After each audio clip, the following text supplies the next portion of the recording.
So, can you bring together like sort of the work that you're doing in, and I invite everyone to go to the webpage of Black Futures Lab, the work that you are doing in Black Futures Lab, and the significance of being engaged politically and being engaged with policy. And one thing I'll say about your Black Futures Lab, why it's called Futures Lab, you did something that's like, hello, you ask Black people what Hello. kind of future they want. Hello. So, Yes, I love talking about this. And look, Kelly, I'll just say, for me, I have spent my whole career reimagining what a world would look like where we were powerful inside of it. And the Black Futures Lab, our focus is making Black communities powerful in politics so that we can be powerful in the rest of our lives. And what I love about this project is that we're not just replicating the things that have always been done in Black communities with varying results.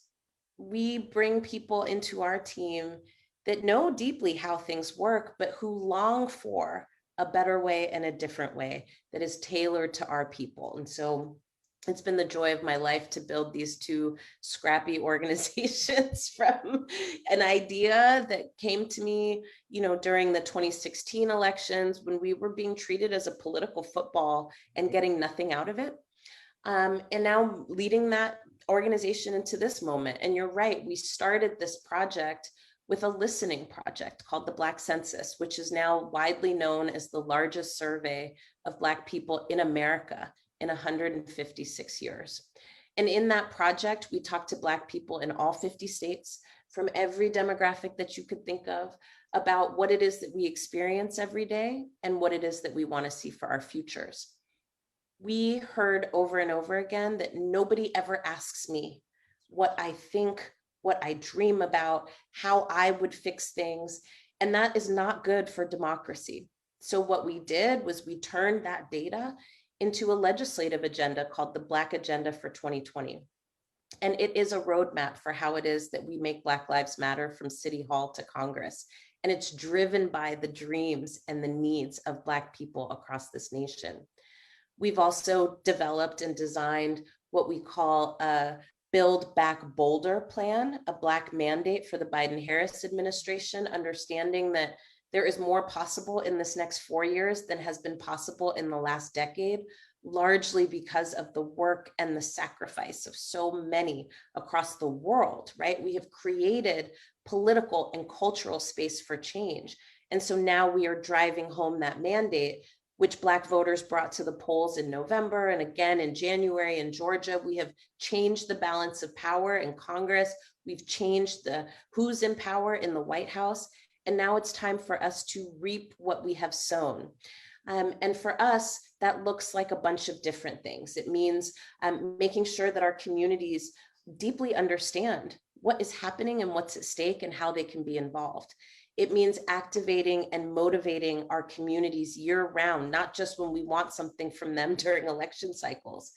It means checking in on our people like we did when the pandemic first hit. There was a lot of organizations, asking for money and doing a bunch of things, and we didn't do any of that. We just sent an email to our supporter list and said, tell us how you're doing.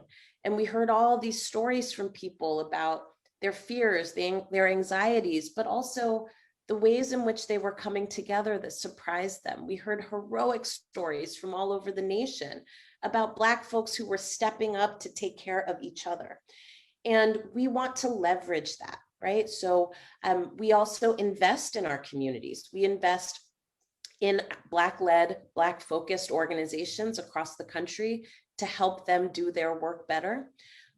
We also train our people how to make new rules and eliminate the rules that have been rigged against us for so long. And in fact, in the midst of this pandemic, we launched the Black to the Future Public Policy Institute. We had over 550 applications from across the country. We graduated 39 Black fellows from a 20-week fellowship where they designed policy campaigns that they are running in their communities. And this year we're investing in those campaigns, making sure we get them over the finish line, changing sentencing guidelines, increasing digital access for Black trans communities, creating health indexes, right, for Black communities, making sure that we are kind of creating new community and that Black folks are leading that. So, I mean, for me, the Black Futures Lab, it is my happy place. It is the place where we lean into not just the dismantling, right, but the building. And we build that muscle of what it would take to actually run our own stuff. And so that's what we're up to. And if people who are watching want to check us out, you can check us out at blackfutureslab.org.